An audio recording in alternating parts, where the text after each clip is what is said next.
जब हनुमान बेनीवाल जी बोलने लगे तो इस आंदोलन से कई लोगों को पीड़ा होने लग गई, कई लोगों के पेट में मरोड़े चलने लग गए और उन लोगों को लगने लग गया कि ये ऐसा ही भर्ती रद्द हो गई तो हमारे रिश्तेदार जो बिना पढ़े लिखे हैं, जिन्होंने इंकलाब आज लगभग इस धरने को 25 दिन हो रहे हैं और इस भीषण गर्मी में जिस उम्मीद और जोश के साथ अब हमारे आदरणीय सुप्रीमो साहब हनुमान बेनीवाल जी के नेतृत्व में आप डटे हुए हो और आगामी 25 तारीख को जो परसों राजस्थान की एक बहुत ही ऐतिहासिक रैली, एक राजस्थान में क्रांति की लड़ाई की रैली, एक राजस्थान में युवाओं के आजादी की लड़ाई की महारैली में सभी पूरे के पूरे राजस्थान के हर कोने से युवा, नौजवान और उनके रिलेटिव बड़ी संख्या में जयपुर की इस धरती पर पहुंचेंगे और भजनलाल जी की सरकार को संदेश देंगे कि हे भजनलाल, जाग जाओ, जाग कर बाहर आओ और अपने किए पुराने वादे को याद करके इस एसआई भर्ती को रद्द करो और आरपीएससी को भंग करो।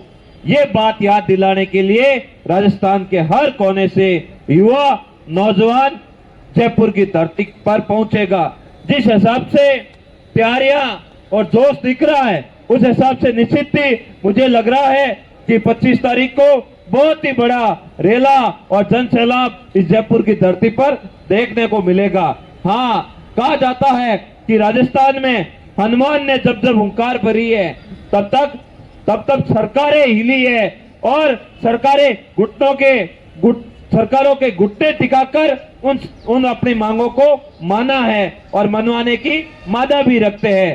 कई लोग कहते हैं कि इस बार हनुमान जी के आंदोलन को लंबा समय हो गया और बात मानी नहीं गई।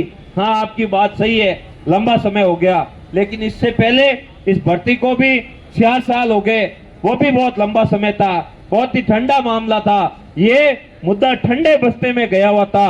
अगर कोई मुद्दा ठंडे बस्ते में हो और उसको निकालकर युवाओं के साथ न्याय की बात करने का दम अगर कोई रखता है, न्याय दिलाने की गारंटी कोई देता है, तो उसका नाम है हनुमान बेनीवाल। और हम सब हनुमान बेनीवाल जी के साथ कंधे से कंधा मिलाकर उनके छोटे भाई बनकर साथ में खड़े हैं और हमारी नैतिक जिम्मेदारी भी बनती है कि हम जिसके साथ रहे ईमानदारी से रहे और जिसका साथ दे ईमानदारी से दे, नहीं तो गद्दारी हमारे खून में नहीं है। अगर साथ नहीं देना है तो खुले मन से मना कर दो कि भाई साहब हम आपके साथ नहीं है। जब साथ खड़े हैं तो साथ मरने के लिए भी तैयार है, जीने के लिए भी तैयार है, हर कठिनाई का सामना करने के लिए साथ में खड़े हैं। हमें ना तो कोई डिगा सकता, ना डरा सकता, ना धमका सकता और ना ही हमारी आवाज को कोई दबा सकता और ना ही दबाने की किसी के अंदर ताकत है। हम वो लड़ाके हैं, हमने वो पाठ पढ़ा है जिसमें हमें सिखाया गया, हमारी पार्टी ने हमें सिखाया, हमारे संगठन ने हमें सिखाया कि राजस्थान में जिस किसी भाई के साथ अन्याय हो, जिस किसी भाई के साथ अन्याय हो, जिस किसी भाई का गला घोटा जाए, उसके साथ मजबूती से आप खड़े रहो, चाहे वहां पर आपको फायदा हो या ना हो, चाहे भले आपको कितना ही नुकसान झेलना पड़े, लेकिन आपको पीछे नहीं हटना है। यही मंत्र हमारे नेता ने हमें दिया है। इस मंत्र का पालन करते हुए हम राजस्थान के हर कोने में हनुमान जी का सिपाही मजबूती से हर किसी की आवाज उठाता है। मैं पिछले 2 सालों से काले पानी के मुद्दे की लड़ाई लड़ रहा हूं, बड़ी मजबूती से लड़ रहा हूं और हो सकता है हमारी आवाज जो है ऐसा ही भर्ती की तरह हो गई, यहां तक जयपुर तक पहुंची नहीं, लेकिन उस आवाज को भी यहां पहुंचाएंगे। कई लोग तो इसलिए आ रहे हैं कि थान सिंह हनुमान बेनीवाल जी का सिपाही है और हनुमान बेनीवाल जी का सिपाही होने के नाते हमारे इस काले पानी की समस्या का समाधान करेंगे। मैं उन भाइयों से भी वादा करता हूं कि आपके काले पानी की समस्या भी ऐसा ही बढ़ती, जैसे ही रद्द होगी उसके बाद उस मामले को जयपुर में उठाएंगे और आपकी बात को भी मनवाएंगे, ये भरोसा दिलाता हूं। क्योंकि वहां पर जनजीवन संकट में है, पर्यावरण संकट में है और पूरे के पूरे मनुष्य जो मानव जाति है वो खतरे में आई हुई है। उनकी बात अगर आप और हम नहीं करेंगे, अगर राष्ट्रीय लोकतांत्रिक पार्टी नहीं करेगी तो कौन करेगा? हमें ही करनी है। राजस्थान में कोई नेता बोलने वाला नहीं है। जब किसी भी समाज पे संकट आया तो हनुमान बेनीवाल मजबूती से खड़ा था, दूसरा कोई नहीं खड़ा था। चाहे जोधपुर के शेरगढ़ में भूंगरा गैस त्रासदी हुई, अब कितनी गालियां बोल दो, लेकिन उस समय बाकी नेता सो रहे थे। हनुमान बेनीवाल मजबूती से उस मामले की देश की सबसे बड़ी संसद लोकसभा में पैरवी की और कहा कि भोंगरा गैस त्रासदी में मारे घायल हुए, हताहत हुए और जिन भाइयों ने जान गंवाई है उन भाइयों के साथ न्याय होना चाहिए, उन्हें उचित मुआवजा देना चाहिए। उसके बाद बाकी नेता बोलना शुरू हुए, पहले कोई नहीं बोला।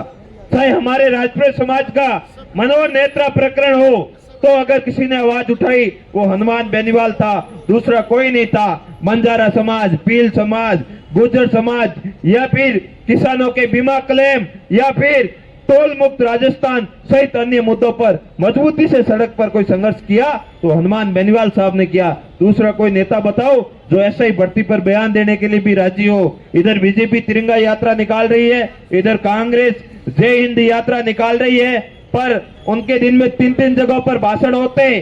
कई रॉबिन हुड स्टाइल में चल रहे हैं, कई तरह तरह की गाड़ियां चला रहे हैं, कई तरह तरह के अन्य तरह के फगड़े कर रहे हैं, लेकिन आपकी बात को कोई नहीं बोल रहा है। लेकिन उनको पता है जब चुनाव आएंगे उस समय ये लोग इस बात को भूल जाएंगे। अपने क्या करना, फालतू बड़ी पंचायती क्यों मोल ले और एक पक्ष को क्यों नाराज करें। जब आपका साथ हनुमान बेनीवाल जी दे रहे हैं, जब आपका साथ राष्ट्रीय लोकतांत्रिक पार्टी दे रही है, तो वो लोग नाराज हो रहे हैं जिनके घर से ऐसा ही लगा और अब ये भर्ती रद्द होते ही वो घर बैठेगा। उनके रिश्तेदार, काका, ताऊ, मौसा, मौसी जितने भी है 7 पीढ़ी के लोग हमारे खिलाफ चुनाव में खड़े होंगे। लेकिन हम ये चिंता नहीं करते कि हमारा क्या होगा। सत्य का साथ देना, अगर इस प्रदेश में सत्य का साथ देने के लिए कोई नहीं बसेगा तो इस प्रदेश का क्या होगा। पेपर माफिया इसी तरह निचोड़ खाएंगे और हर भर्ती में जिस हिसाब से पहले ओमार सीटें चेंज हुई, उत्तर पुस्तिकाएं चेंज हुई और ये पेपर बेचे गए, चाहे वन रक्षक भर्ती ले लो, चाहे आप पीटीआई में डॉक्यूमेंट वेरिफिकेशन की बात ले लो, हर जगह पर घोटाला हुआ। बोला कोई? और जब हनुमान बेनीवाल जी बोलने लगे तो इस आंदोलन से कई लोगों को पीड़ा होने लग गई, कई लोगों के पेट में मरोड़े चलने लग गए और उन लोगों को लगने लग गया कि ये ऐसा ही भर्ती रद्द हो गई तो हमारे रिश्तेदार जो बिना पढ़े लिखे हैं, जिन्होंने कभी पढ़ाई नहीं की, वो कैसे नौकरी पर जाएंगे और नौकरी में जाकर फिर हमारे लोगों का काम फर्जी तरीके से कैसे करेंगे। उन लोगों के पेट में मरोड़े चल रहे हैं। हनुमान बेनीवाल ने ये आंदोलन हाथ में लिया तब उन लोगों को तकलीफ होने लग गई कि अगर ये आंदोलन में सफलता मिल गई तो कहीं न कहीं राजस्थान में मैसेज जाएगा कि हनुमान बेनीवाल न्याय की लड़ाई लड़ता है। और जब हनुमान जी न्याय की लड़ाई की बात होने लग जाएगी तो उनकी फर्जी दुकानें बंद हो जाएगी और अपनी दुकानों को बचाने के लिए वो तरह तरह के षड्यंत्र रच रहे हैं और जातीय रंग गोलने का प्रयास कर रहे हैं। बीजेपी की आईटी सेल तरह तरह के फर्जी अकाउंट बनाकर समाजों में विनिमय पैदा करने का काम कर रहे हैं, समाजों को बांटने का प्रयास कर रहे हैं। पर राजस्थान का हर एक वो युवा समझदार है जिसने बड़ी उम्मीद के साथ जयपुर में आकर पढ़ाई की थी, 3-3 6-6 साल तक यह मेहनत की थी, बिना खाए बिना पिए कई तरह के अभाव में रहकर पढ़ाई कर उन्होंने परीक्षा दी। लेकिन जब रिजल्ट आया तब कहा मंत्री जी का रिश्तेदार, मंत्री जी का फूफा, मंत्री जी का बहनोई, मंत्री जी की बहन, मंत्री जी का साडू बन गया थानेदार, आरएस, आईएएस। लेकिन गरीब किसान का बेटा क्या बना? खाली ठगा हुआ महसूस करके किसी बड़े नेता के घर पर या फिर बड़े धना सेठ के घर पर 8,000 10,000 की नौकरी कर रहा, उसकी कोई नहीं सुन रहा। उसके पिताजी उसे गालियां दे रहे कि बेटे मैंने तेरे ऊपर 4 साल बर्बाद किए, लेकिन तू क्या लेके आया जयपुर से, तू क्या लेके आया जोधपुर से।